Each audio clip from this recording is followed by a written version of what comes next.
गांव के सरदार बहुत ही सख्त थे। बेईमानी करने वाले ताजिर लोगों को सख्त सजा देते थे। देही इलाके में एक बर्तन फरोख्त करने वाला ताजिर रहता था। बाबा जान, अम्मी जान ने एक भगोना मंगाया है बहन के सर पर मारने के लिए। मेरे सर पर नहीं, इसके सर पर मारने के लिए। अरे चंद रोज पहले एक भगोना दिया था, आज फिर से? चलो ये वाला ले जाओ।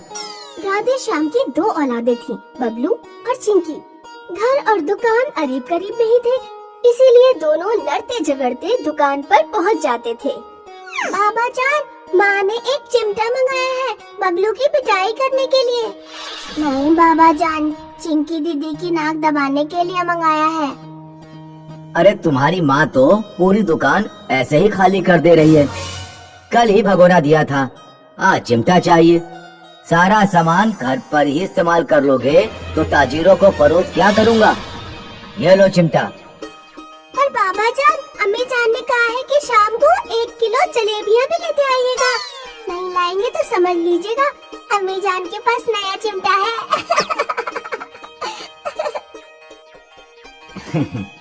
जा रही हो कि नहीं? बिल्कुल अपनी अम्मा के नक्शे कदम पर चल रही है। राधे श्याम की दुकान अच्छी चलती थी।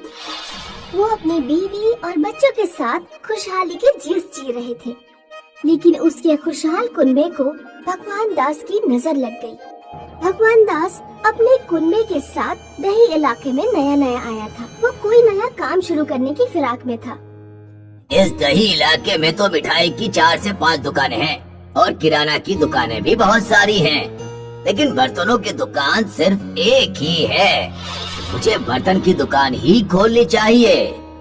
भगवान दास ने दुकान तो खोली, लेकिन उसकी दुकान पर कोई ताजिर बर्तन फरोख्त करने नहीं जा रहा था। सब राधे श्याम की दुकान पर ही तशरीफ लाते। धनतेरस आने वाला है और एक बर्तन भी फरोख्त नहीं कर पाया। सबसे पहले तो इस राधे श्याम को रास्ते से हटाना पड़ेगा। ऐसा मंसूबा बंदी करूंगा कि दही इलाके में रहने के काबिल नहीं बचेगा। एक रोज जब राधे श्याम शाम में दुकान बंद करके घर की तरफ वापस जा रहा था, तो भगवान दास अपना हुलिया बदलकर राधे श्याम के पास आ गया।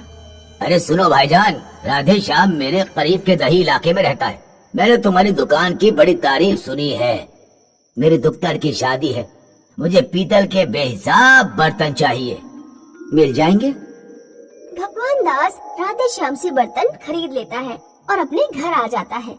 वो राधे श्याम के खालिस पीतल के बर्तनों के जैसे लोहे के नकली और सस्ते बर्तन तैयार करता है और उन पर पीतल का पानी चढ़ा देता है। फिर 2 दिन बाद वो सारे बर्तन लेकर राधे श्याम के पास पहुंच जाता है। भाईजान, लड़के वालों को आपके बर्तन पसंद नहीं आए। मैं मजरत चाहता हूँ, आप अपने बर्तन वापस ले लीजिए और मुझे मेरे पैसे दे दीजिए।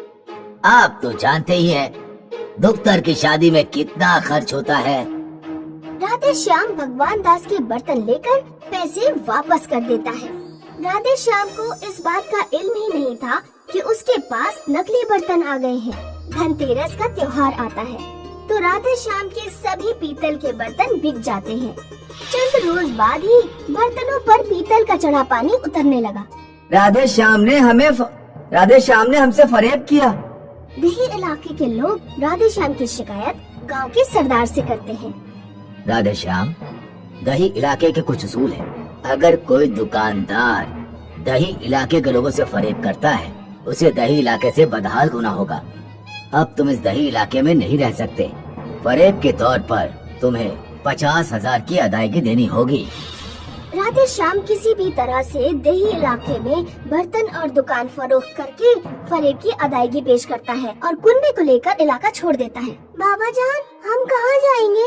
मालूम नहीं बच्ची, और मैं तो यहाँ किसी अरीब करीब के अपने अहले हयाल को भी नहीं जानता। तुम इस बैग में क्या लेकर आई हो? मैंने थोड़े चावल और एक भगोना बचा कर रखा था। कहीं राह में रुककर आराम कर लेंगे और चावल पका लेंगे। राधे श्याम का कुनबा पूरे दिन चलता रहा। जब सूरज डूबने लगा तो वो लोग किसी दरख्त के साए में रुक गए। मेरे बच्चों, मुश्किल का सफर भी हमें हंसी खुशी से ही गुजारना चाहिए। मुश्किलें भी जीत का एक हिस्सा है। जब तक हमें कहीं आसरा नहीं मिल जाता, तब तक इस सफर को एक छोटी सी खुशी समझो। राधे श्याम की शरीके हयात आग को जलाकर चावल पकाती है। एक ज़ईफ शख्स उनके पास आता है। ज़ईफ बेटा, मैं और मेरी शरीके हयात पिछले 5 दिनों से भूखे हैं। ये भगोने के चावल मुझे दे दो, वरना मेरी शरीके हयात मर जाएगी। बाबा, हमारे पास इसके सिवा कुछ भी नहीं। ये ज़ईफ आदमी हम लोगों से ज्यादा भूखा लगता है, हमें ये चावल इन्हें दे देने चाहिए। लेकिन हम सब क्या नोश फरमाएंगे? मैं कल जरा जाकर कुछ न कुछ खाने के लिए फराहम करूँगा। खुदा पर एतमाद कर रखो, उन्हें चावल की ज्यादा जरूरत है और जरूरतमंद की मदद करना हमारा ही फर्ज है। राधे श्याम ज़ईफ आदमी को भगोना और चावल दोनों दे देता है। उस शब में राधे श्याम का कुनबा भूखा ही सोता है। सहर होते ही बबलू और चिंकी ज़ारों कतार रोने लगे। हमें बहुत भूख लगी है, कुछ खाने को दीजिए। राधे श्याम ज़रात में कुछ खाने के लिए फराहम करने जाता है। उसे ज़रात में वही ज़ईफ मिल जाता है जिसे कल शाम राधे श्याम ने चावल दिए थे। कल जब ही हमारा 20 साल से खोया हुआ फर्जंद लौट आया, तुमने मेरी मदद की, उसके एवज में मैं तुम्हें एक प्रेशर कुकर देना चाहता हूँ। राधे श्याम कुछ कह पाता इससे पहले ही ज़ईफ इंसान कुकर देकर गायब हो गया। अरे ये बाबा हमें कुकर देकर कहाँ गायब हो गए? मैं इस खाली कुकर का क्या करूँगा? देना था तो कुछ खाने पीने की शय ही दे जाते। ज़रात में राधे श्याम को एक पानी का तालाब दिखा। उसमें कुछ कमल के फूल अश्कार थे। राधे श्याम उन कमल की शाखों को खम कर लेता है। इन कमल शाखों के अलावा कुछ नहीं मिला ज़रात में। और ये कुकर कहाँ से मिल गया? कल शब में जो ज़ईफ इंसान हमारे पास आए थे वही ये कुकर देकर गए हैं। कमल की शाखें कुकर में उबाल लो और हम लोग नोश फरमाते। कुछ सीटियों के बाद जब राधे श्याम की बीवी ने कुकर खोलकर देखा तो उसके होश उड़ गए। कमल की शाखें सोने की बन गई थी। ये कैसे हो सकता है? राधे श्याम कुछ चीजें और उबाल कर देखता है। जो भी शय कुकर में डालकर उबाली जाती वो सोने में तब्दील हो जाती। राधे श्याम का कुनबा करीब के देही इलाके में जाकर रहने लगता है।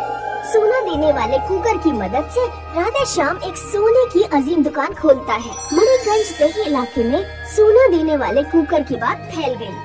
राधे श्याम हमारे करीब में ही रहते हैं। सुना है काफी दौलतमंद बन गए हैं, लेकिन आज भी जरूरतमंदों की मदद करते हैं। भगवान दास को भी राधे श्याम के बारे में बातें मालूम हुई। दूसरे दिन वो राधे श्याम के पास आ गया। मैंने आपका बहुत नाम तारीफ सुनी है। मेरी बीवी बहुत बीमार है, उसका इलाज नहीं हुआ तो वो दम तोड़ देगी। मैं उसे इलाज के लिए शहर लेकर जा रहा हूँ। बस एक दिन के लिए अपना सोना देने वाला कुकर दे दीजिए। इलाज होते ही मैं आपको वापस कर दूंगा। राधे श्याम उस पर एतमाद करके उसे सोने वाला कुकर दे देता है। भगवान दास भागते हुए सोना देने वाला कुकर अपने इलाके में ले जाता है। राधे श्याम कितना बेवकूफ है। मैंने कितनी आसानी से उसे झूठ बोलकर उसे कुकर ले लिया। अब इसमें आलू डालकर उबालता हूँ। आलू सोने के बन जाएंगे। भगवान दास आलू डालकर कुकर को चूल्हे पर रख देता है और उसमें सीटी आने के लिए मुंतजिर रहता है। सीटी आजा आजा आजा आजा आजा आजा सीटी आजा। कुकर में सीटी तो नहीं आती, मगर उसमें एक गजब का धमाका होता है। उस धमाके में भगवान दास का पूरा रंग काला हो जाता है और वो रोने लगा। अरे ये क्या हो गया? किसी ने बिल्कुल सही कहा है, पूरी नियत वाले का मुंह काला ही हो जाता है।